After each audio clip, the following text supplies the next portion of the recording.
এদেশের কোন রাজাকার যাদেরকে গালি দেওয়া হয়েছে কেউ পাকিস্তান যায় নাই, ভারতীয় রাজাকাররাই সব দিল্লি গিয়ে বসে আছে, ঠিক কিনা? সব দিল্লি গিয়ে বসে আছে।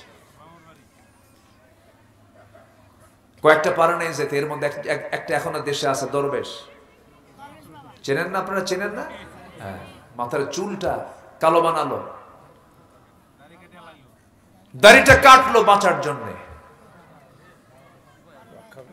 পাজামা খুলে লুঙ্গি পরলো, পাঞ্জাবি খুলে গেঞ্জি পরলো, নৌকায় চললো, বন্ধু একখান নিয়ে রওনা দিল যে দেখি তো পালানোর চেষ্টা করি, কিন্তু পারলো না। লক্ষ লক্ষ কোটি টাকার মালিক, হাজার হাজার কোটি টাকার মালিক।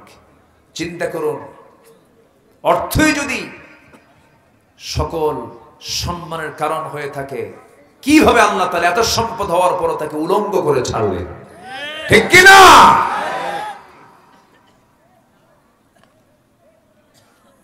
কোস্টগার্ড ধরে ফেলছে, ধরে ফেলে বলতেছে, স্যার আমি আপনাকে চিনি, আপনি আইনমন্ত্রী, উপায় নাই, চলেন থানায় যেতে হবে। আমি কি একা আসছি এই জায়গায়? আমি তো একা আসি নাই, আমার সাথে আরেকজন আছে, আমি তো জামাতের সাথে আসছি। কিসের সাথে আসছি? জামাতের সাথে। কে কে? আরেকজন কই যে বসে আছে, করতো মাথার চুল কালো, লোকটা কে? মুখে দাঁড়িয়েও নাই, কে ভালো করে দেখো, ওটাই দরবেশ, ভান ধরে বসে আছে। সম্মানিত ভাইয়েরা, সম্মানিত বন্ধুগণ, আমরা এক নাম্বার কাজ আজকে শিখলাম নবীর জীবন থেকে। আমরা মানুষকে কি দেব বলেন তো? দাওয়াত দিতে রাজি আছেন তো? সবাই দাওয়াত দিতে রাজি আছেন তো? এক নাম্বার দাওয়াত দেব আমরা কোথায়? বাড়িতে। নিজের বাড়িকে আমরা সামলাবো। আমার নবীজি জবল নূর থেকে আল্লাহর কালাম কোরআন যখন নাজিল হলো, ওহী যখন নাজিল হলো, সেই কোরআনটা নিয়ে সোজা বাড়িতে চলে আসলেন। এসে তার স্ত্রী আম্মা জান খাদিজাকে লক্ষ্য করে বলছেন, খাদিজা রে, আমার কেমন যেন আশঙ্কা হচ্ছে, লাকাদ খাশিতু আলা নাফসি, আমি আমার নিজের জীবন নিয়ে শঙ্কিত, মনে হয় মরে যাব, কেমন যেন মনে হচ্ছে আমার।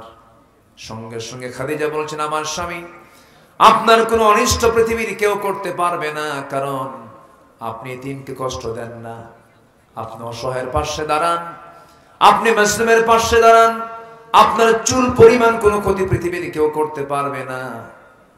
রাসূল এবার বলছেন, খাদিজা ভালো কথা, কিন্তু আজকে আমি তোমাকে নতুন করে আমার একটা পরিচয় দিয়ে দেব, জানি না তুমি এটা মানবে কিনা। এতদিন তোমার সঙ্গে আমার পরিচয় ছিল, তুমি আমার স্ত্রী, আমি তোমার স্বামী, কিন্তু আজকে আমার একটা নতুন পরিচয় হলো, আমি হলাম আল্লাহর নবী। এই কথা বলার সঙ্গে সঙ্গে খাদিজা রাদিয়াল্লাহু তাআলা আনহার চোখে পানি চলে এলো।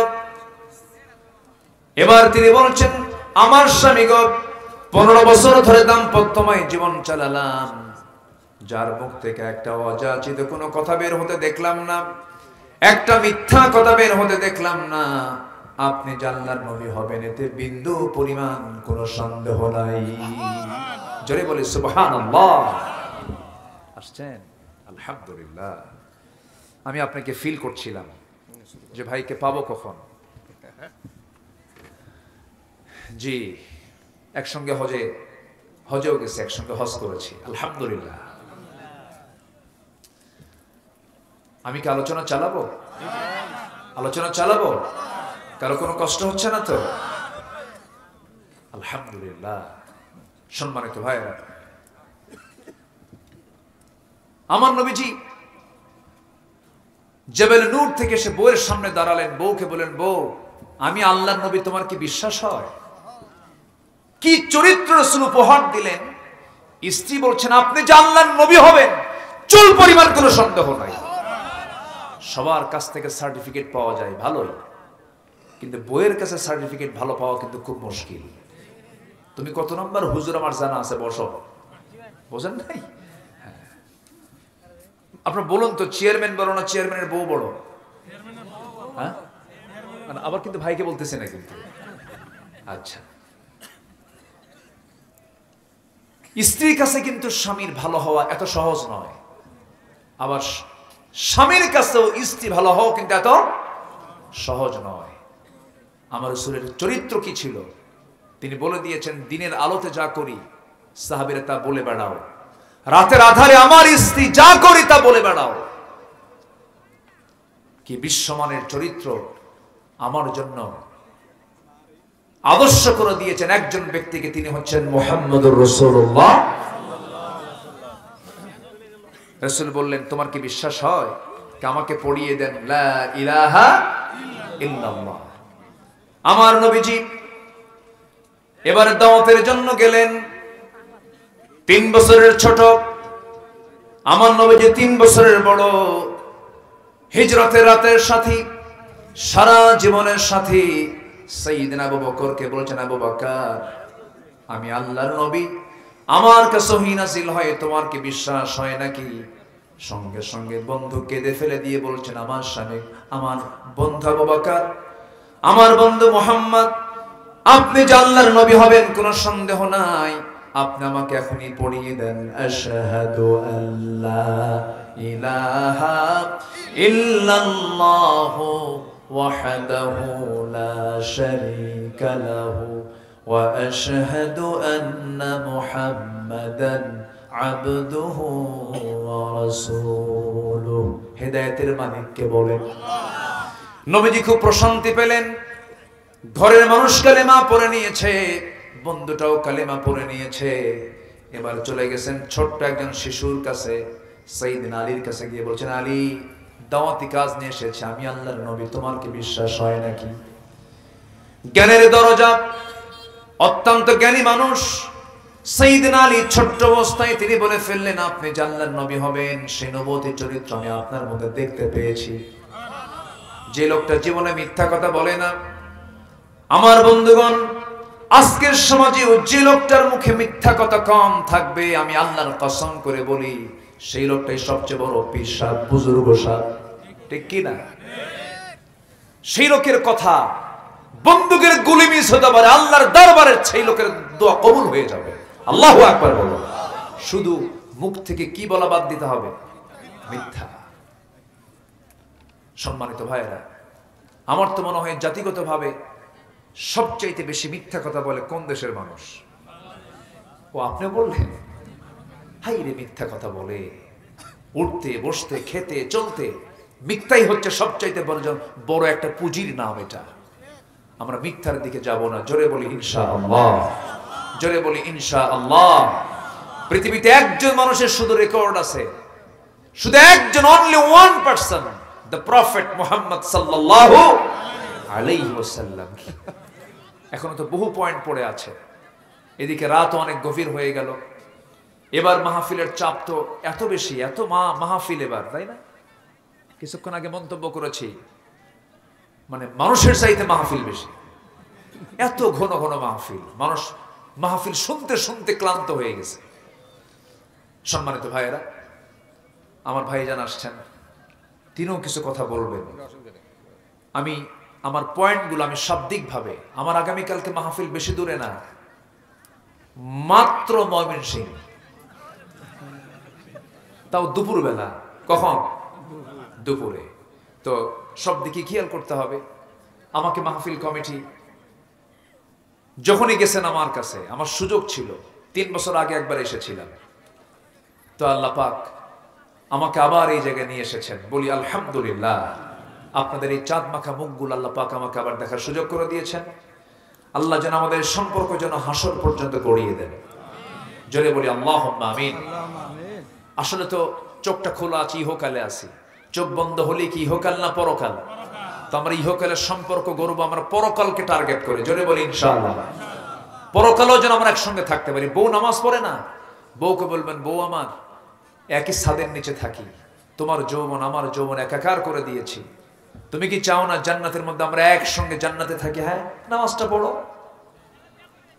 মেয়েগুলোকে বলবেন, ছেলেগুলোকে বলবেন, বাপ নামাজটা পড়, একসঙ্গে দুনিয়াতে এক ছাদের নিচে থেকেছি, একসঙ্গে জান্নাতে থাকবো আমরা, জান্নাতে গিয়ে শপিং করব, একসঙ্গে থাকবো আমরা। এরকম করে আমরা দাওয়াতি কাজ করব। আল্লাহ কবুল করুন। জোরে বলি আমিন। নাম্বার 3 হলো ধৈর্য ধরতে হবে। যে কোনো কাজের সফলতা পেতে হলে কি দরকার? ধৈর্য দরকার। আচ্ছা বলুন তো, নামাজ আগে না ধৈর্য আগে? বলেন বলেন বলেন। ধৈর্য আগে। দেখবেন কিছু কিছু মুসল্লি মসজিদেও তাড়াহুড়ো করে, ইমাম যদি নামাজ একটু লম্বা সূরা দিয়ে পড়ে, পিছন থেকে ওর চুলকানি শুরু হয়ে যায়। লোকমা তো আর দেওয়া সম্ভব না, গলার ঝাড়ি একখান মারে, হুজুর তাড়াতাড়ি শেষ করেন। তাহলে ধৈর্য আগে না নামাজ আগে? ধৈর্য আগে। ব্যবসা আগে না ধৈর্য আগে? বলেন। নেতৃত্ব আগে না ধৈর্য আগে? তাহলে সকল কাজে ধৈর্য আগে দরকার। ধৈর্য এমন একটা গুণ যা সকল সফলতার মূল মাধ্যম হচ্ছে ধৈর্য। আল্লাহ তাআলা ধৈর্যের পিরামিড বানিয়েছেন মুহাম্মদ সাল্লাল্লাহু আলাইহি ওয়াসাল্লাম। অনেক কথা ছিল, তিনি কেমন ধৈর্যশীল ছিলেন, অনেক প্রসঙ্গ ছিল, সেই সুযোগ আজকে আর নাই। নাম্বার 4 হলো পরিবারের প্রতি দায়িত্বশীলতা। সন্তানগুলোকে ভালো মানুষ করার জন্য বাপ মার চেষ্টা থাকার দরকার আছে না নাই? আছে। এই লক্ষ্যে আমি 16 বছর সুযোগ পাইনি, অনেক প্ল্যান করেছি। তো প্রতিষ্ঠান গড়ার জন্য আমি প্রথম চিন্তা করলাম ঢাকাতেই একটা প্রতিষ্ঠান গড়ে তুলব। কিন্তু না, আমার বারবার মনটা টানলো যে না, আমার নম্বর যেখানে, আমার নারী যেখানে পোতা আছে, আমি সেখানে একটা প্রতিষ্ঠানকে আমি হাত দিয়েছি। এখান থেকে ওয়াকিং ডিস্টেন্স, খুব কাছাকাছি। দারুল আমিন আইডিয়াল মাদ্রাসা, নাম শুনছেন তো সবাই? এখানে একটা প্রতিষ্ঠান করেছি। আবার এতিমখানাও একটা আছে আমার মির্জাপুরে, সেখানে এতিমদের তত্ত্বাবধান করছি আমি কিছু। তো এখানে একটা মাদ্রাসা আমি গড়েছি। আপনার সন্তান ক্লাস 5ও শেষ হয়ে যাবে, বাংলা ইংরেজি অঙ্ক সব শিখবে, অটোমেটিক্যালি তার 30 পারা কোরআন তার মুখস্থ হয়ে যাবে। তো আপনার সন্তানটা সব পড়া হলো, এরপর আর মাঝে যদি 30টা পারা কোরআন শেষ হয়ে যায়, এটা একটা বিশাল পাওয়া। কিন্তু এটাকে অর্জন করতে গেলে এটা ভিন্ন সিলেবাস, ভিন্ন একটা প্ল্যান পরিকল্পনা নিয়ে আমি সিলেবাস সাজিয়েছি। এটা একটু পরিশ্রম করতে হবে, পড়ার ধরনটা একটু আলাদা হবে। এই আঙ্গিকে আমি এটা শুরু করেছি। সবাইকে আমার জন্য দোয়া করবেন না ইনশাআল্লাহ? আল্লাহ যেন প্রতিষ্ঠানকে কবুল করেন। আমি কেন করেছি জানেন? আপনার ছেলে ইঞ্জিনিয়ার হোক, সমস্যা নেই, কিন্তু হাফিজ ইঞ্জিনিয়ার হোক। আপনার সন্তান ডাক্তার হোক, হাফিজ ডাক্তার হোক। আপনার সন্তান জজ হোক, কিন্তু হাফিজ জজ হোক। কি বলেন বলেন বলেন? দেখলাম তো, আমরা দেখলাম তো আজকে তালাকের যে হার, এখানে ভাই আছে বসা, তালাকের হারটা মূর্খদের মধ্যে বেশি না শিক্ষিতের মধ্যে বেশি? তাহলে সামাজিক পারিবারিক অস্থিরতা আজকে শিক্ষিত সমাজেই বেশি। নাম্বার 2, এই দেশের সার্বিক উন্নয়নে কৃষক, শ্রমিক, প্রবাসী এরা মূর্খ, দেশকে পিছিয়ে দিয়েছে না এগিয়ে দিয়েছে? এগিয়ে দিয়েছে।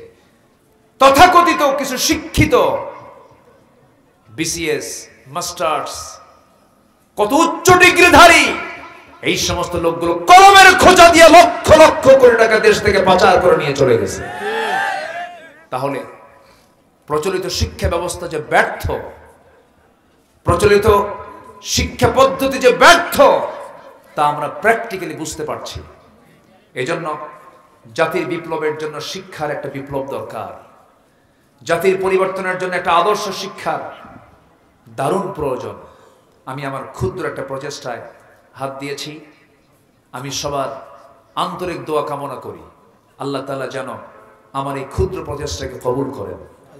সাথে এই মাহফিলের সঙ্গে যারা সম্পৃক্ত ছিলেন এবং আছেন, আল্লাহ তুমি তাদের সকল খেদমতকে তুমি আল্লাহ কবুল করো।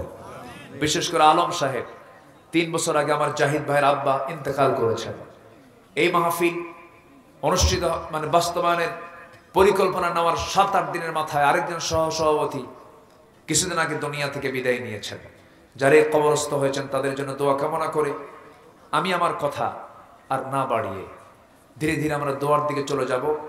দোয়ার আগ দিয়ে আজকের মাহফিলের সম্মানিত মেহমান, আমার অত্যন্ত কাছের, আমার দিলের মানুষ, আমার সঙ্গে তার একটু পড়ে খুব বনিবনাট হয়। তো খোকা ভাই তিনি এসেছেন, হ্যাঁ তিনি এসেছেন, তিনি কিছু কথা বলবেন। তার আগ দিয়ে একটু বলতে চাচ্ছি, হ্যাঁ গজল, এই সময় আবার গজল শুনবে? আচ্ছা দেখি সম্মানিত ভাইয়েরা, মসজিদ কমিটি একটু আমার কাছে আবদার করেছেন, হয়তো শেষ মেহমানের কাছে আপনারা কিছু দিতে চান, এরকম যদি কেউ থাকেন একটু জিকিরের তালে তালে 4-5 মিনিটের ভিতরে যে যা পারে আমরা সবাই দেওয়ার চেষ্টা করব। জিকির করি সুবহানাল্লাহ আলহামদুলিল্লাহ। ও চাদর একটু ব্যাগট্যাগ দেবো নাকি এরকম একটু ব্যাগট্যাগ দেওয়া আছে, যে একটু ব্যাগ নিয়ে যে যা পারি আমরা সবাই, আমার মা বোন যারা মাহফিল আসছেন তারাও দেবেন। এই ছেলে পেলেই বসো বসো বসো বসো, যে যা পারি আমরা সবাই দেবো ইনশাআল্লাহ। আল্লাহ তুমি সবাইকে দিল থেকে দেওয়ার তৌফিক দাও, জোরে বলি আল্লাহুম্মা আমিন। জিকির করি সুবহানাল্লাহ আলহামদুলিল্লাহ লা ইলাহা,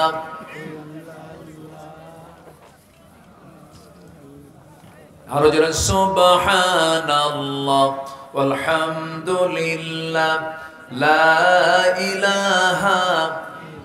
মতি ভাইয়ের প্রথম নাতি হয়েছে, 2000 টাকা দিয়েছে। মতি ভাইয়ের প্রথম একটা নাতি হয়েছে না, যে নাতির কি সুস্থতার জন্য দোয়া দিয়েছেন 2000 টাকা। আল্লাহ কবুল করুন, নেক নেক মঞ্জুর করুন, আব্বা আমাকে মাফ করুন, জোরে বলি আমিন। আপনি দিবেন না ঠিক আছে, আপনি যাবেন কেন? একটু বসেন, আমরা একসঙ্গে দোয়া করে যাই। আমিও তো যাব, আপনিও যাবেন। আমরা দোয়াটা করলে তো মাহরুম, দোয়া না করলে তো মাহরুম হয়ে যাচ্ছে আমরা। আব্বা আম্মার প্রতি দরদ আছে না নাই বলেন তো? তো আব্বা আম্মার প্রতি দরদ থাকলে তো আমরা সম্মিলিত একসঙ্গে আমরা একটা বরকতময় দোয়ার মধ্য দিয়ে শেষ দিকে চলে যাবো ইনশাআল্লাহ। একটু বসেন, দোয়ার দিকে যাব। তার আগ দিয়ে খোকা ভাই একটু কথা বলবেন, এরপর আমরা দোয়ার দিকে যাবো ইনশাআল্লাহ। আউযু বিল্লাহি মিনাশ শাইতানির রাজিম, বিসমিল্লাহির রহমানির রহিম।